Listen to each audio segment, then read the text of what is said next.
ఉత్తరాంధ్రకు జగన్ చేసిందేమీ లేదని మంత్రి నారా లోకేష్ విమర్శించారు. ఒక్క ఐటీ పరిశ్రమను కూడా తీసుకురాలేదన్నారు. ప్రధాని మోడీ పర్యటనపై సమీక్ష అనంతరం విశాఖలో ఆయన మీడియాతో మాట్లాడారు. కియా పరిశ్రమను తీసుకొచ్చింది చంద్రబాబేనని, వైసీపీ పాలనలో ఉన్న కంపెనీలు వెళ్లిపోయాయన్నారు. గతంలో సిపిఎస్ రద్దు చేస్తామని చెప్పారు. చేశారా? ప్రస్తుతం దేశంలో భారీగా పెన్షన్ ఇస్తోంది ఏపీని. గాడి తప్పిన పాలనను అదుపులో పెడుతున్నాం. విశాఖకు భారీగా ఐటీ కంపెనీలు తీసుకువస్తామని లోకేష్ స్పష్టం చేశారు. గత ప్రభుత్వం పెట్టిన బకాయిలు తాము చెల్లిస్తున్నామన్నారు. గాడి తప్పిన పాలనను అదుపులో పెడుతున్నామని తెలిపారు. ఏపీకి కావాల్సిన ప్రతి ప్రాజెక్టును కేంద్ర మంత్రులు అడుగుతున్నారన్నారు. అన్ని ప్రాంతాలకు నీరు అందించే బాధ్యతను కూటమి ప్రభుత్వం తీసుకుంటుందని లోకేష్ తెలిపారు. మీడియా మిత్రులందరికీ నమస్కారం. ఈరోజు ఉత్తరాంధ్ర ప్రజాప్రతినిధులతో సమావేశం ఏర్పాటు చేసుకున్నాం. ప్రధానంగా 8వ తారీఖు నాడు ప్రధానమంత్రి గారు ఆంధ్ర రాష్ట్రానికి వస్తడం జరుగుతుంది. దాంట్లో భాగంగా సుమారు 1 కిలోమీటర్ రోడ్ షో ఉంది. దాని తర్వాత అనేక అభివృద్ధి కార్యక్రమాలకి ప్రధానమంత్రి గారు శంకుస్థాపన కూడా వేస్తడం జరుగుతుంది. 2014 నుంచి ఎన్డీఏ ప్రభుత్వం నినాదం ఒకే రాష్ట్రం ఒకే రాజధాని కానీ అభివృద్ధి వికేంద్రీకరణ. దాంట్లో భాగంగా దాదాపు 5 కార్యక్రమాలు ఆనాడు శ్రీకారం చుడుతున్నాం. మొదటిది నక్కపల్లిలో బల్క్ డ్రగ్ పార్క్ కోసం శంకుస్థాపన చేస్తున్నాం. ఇంకో పక్కన ఎన్టీపీసీ గ్రీన్ ఎనర్జీ దాదాపు 70,000 కోట్ల పెట్టుబడితో ఉత్తరాంధ్రలో ఆ ప్లాంట్ రాబోతుంది. నెల్లూరుకు వచ్చేగల మన చెన్నై విశాఖపట్నం ఇండస్ట్రియల్ కారిడార్లో క్రిస్ సిటీ కృష్ణపట్నంలో ఒక నోడ్ కేంద్ర ప్రభుత్వం మనకు శాంక్షన్ చేసింది, నిధులు కూడా కేటాయించింది. ఆ నోడ్ వల్ల అనేక పెట్టుబడులు వస్తాయి, లక్షలాది మందికి ఉద్యోగాలు కూడా కల్పించగలుగుతాం. సో ఆ నోడ్ కూడా శంకుస్థాపన చేస్తాం జరుగుతుంది. ఇంకో పక్కన నేషనల్ హైవే ఆధ్వర్యంలో అనేక కార్యక్రమాలు చేపడటం జరుగుతుంది.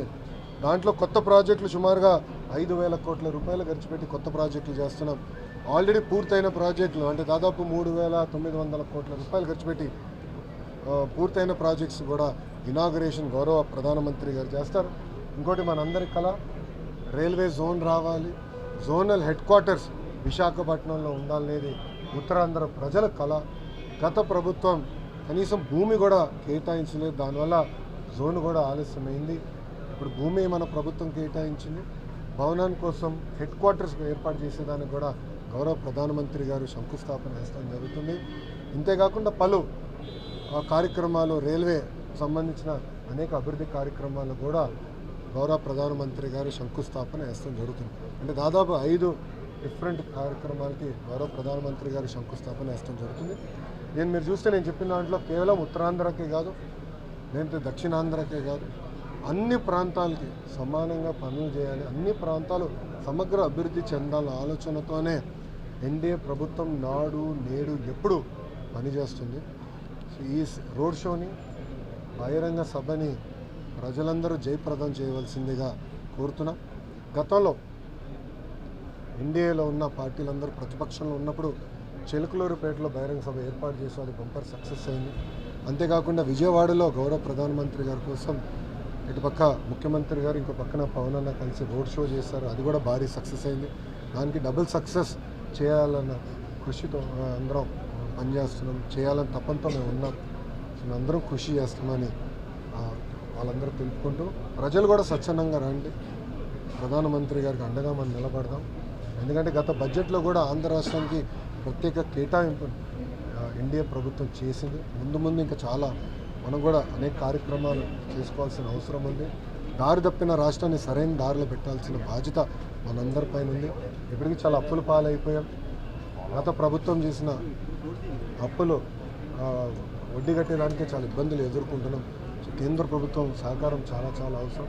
పెద్దలు అన్నట్టు పోలవరం కోసం ఇప్పుడు 2,000 కోట్ల రూపాయలు నిధులు ఇస్తాం జరిగింది. కేటాయింపులు కాదు, డైరెక్ట్ శాంక్షన్ చేస్తారు, అకౌంట్కి వచ్చినాయి. నిర్వాసితులకి దాదాపు 900 కోట్ల రూపాయలు వాళ్ళ బ్యాంక్ అకౌంట్లో నిన్న ఎన్డీఏ ప్రభుత్వం కూడా వేస్తాం జరిగింది. సో దారి తప్పిన రాష్ట్రాన్ని మళ్ళీ సరైన దారిలో పెట్టే క్రమంలో కేంద్ర ప్రభుత్వ సహకారం చాలా చాలా అవసరం. ఇప్పటికీ చాలా అందించారు, ముందు కూడా అందిస్తారు. అందుకే ప్రజలందరూ కూడా స్వచ్ఛందంగా వచ్చి ఈ కార్యక్రమాన్ని జయప్రదం చేయవలసిందిగా ప్రజలందరూ కూడా నేను కోరుతున్నాను. మా ఆర్థిక ఇబ్బందులు ఉన్న విషయం వాస్తవం. దానికి రాష్ట్ర ప్రభుత్వం కేంద్ర ప్రభుత్వం అనేక మా కార్యక్రమాలు చేస్తుంది. ఇది రెగ్యులరైజ్ చేయాలని తప్పంతో మేము పనిచేస్తున్నాం. రాష్ట్ర ప్రభుత్వం నుంచి కూడా కొన్ని మినహాయింపులు కంటే అవి కూడా చేశాము. ప్రైవేటీకరణ జరగదని 100 సార్లు నేను చెప్పాను. మళ్ళీ డౌట్ ఎందుకు ఉంది మీకు? ఆ డౌట్ ఎందుకు ఉంది? ఎందుకు తప్పుడు ప్రచారం మీరు నమ్ముతున్నారు? మంత్రి గారు వచ్చి చెప్పారు, ముఖ్యమంత్రి గారు చెప్పారు, ఉప ముఖ్యమంత్రి గారు చెప్పారు, మంత్రులు మేమందరం చెప్పాను. నేను విశాఖపట్నం అనేక సార్లు వచ్చా. గత 6 నెలల కనీసం 4-5 సార్లు వచ్చి ఉంటా విశాఖపట్నం. నేను చాలా క్లారిటీగా చెప్పాను. మళ్ళీ డౌట్ ఎందుకు? అంటే ప్రజలు కూడా ఈ దుష్ప్రచారం నమ్మకూడదు. ఫేక్ వాళ్ళు ఉంటారబ్బా, వాళ్ళకేం పనిపాటు ఉండదు, పూర్తిగా ఫేక్ న్యూస్ చేస్తారు. ఇది ఫేక్ పార్టీ ఉంది, వైకాపా పార్టీ, వాళ్ళతో దుష్ప్రచారం చేస్తారు. వాళ్ళు ఉత్తరాంధ్రకి ఏం పీకారండి? 5 సంవత్సరాలు అడుగుతున్నా. కనీసం రైల్వే జోన్కి భూమి ఇవ్వలే వాళ్ళు. ఏం పీకారు? మళ్ళీ ఒక్క ఐటీ కంపెనీలు సరిగ్గా తీసుకురాలా. మేము తీసుకొచ్చాం టీసీఎస్, ఉన్న కంపెనీలు పోయినాయి, మేము తీసుకొచ్చాం టీసీఎస్. వాళ్ళు మెట్టెక్ జోన్లో కంపెనీలు ఎంత ఇబ్బంది పెట్టారు. మెట్టెక్ జోన్ CEO జితేందర్ శర్మని ఎంత ఇబ్బంది పెట్టారు మీ అందరూ తెలుసు, మీడియా మిత్రులు అందరూ తెలుసు. ఇక్కడ మీరు కూడా పొరపాటున ఒక ఆర్టికల్ వేస్తే మీ పైన కూడా కేసులు పెట్టారు, మర్చిపోయారా? ఇచ్చుంటే రావాలి కదా స్వామి. 5 సంవత్సరాలు ఏం పీకారు? నేను ఒక 5 సంవత్సరాలు ఉంది కదమ్మా, ఒక నిమిషమ్మా.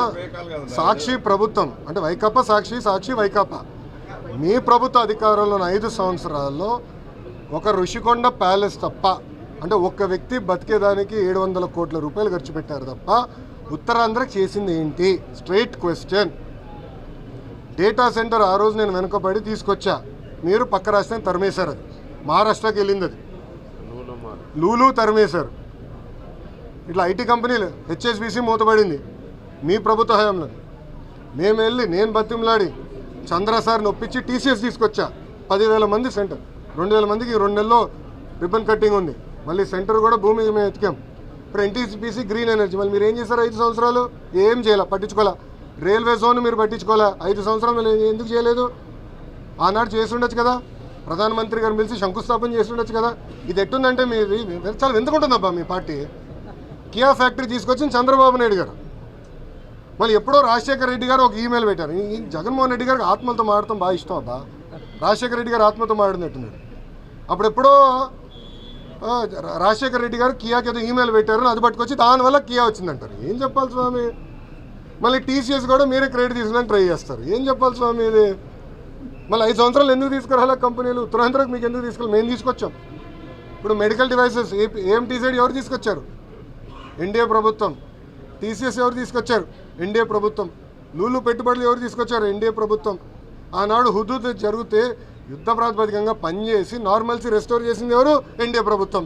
మళ్ళీ మీ నాయకుడు, మీ యజమాని, మేజర్ షేర్ హోల్డర్ ఇన్ సాక్షి జగన్మోహన్ రెడ్డి గారు ₹1 కోటి ఎంత ప్రకటించారు అన్నాడు ప్రజలకి ఖర్చు పెడతాను. ఎక్కడ ఖర్చు పెట్టారు చెప్పమానండి హుదూద్లో?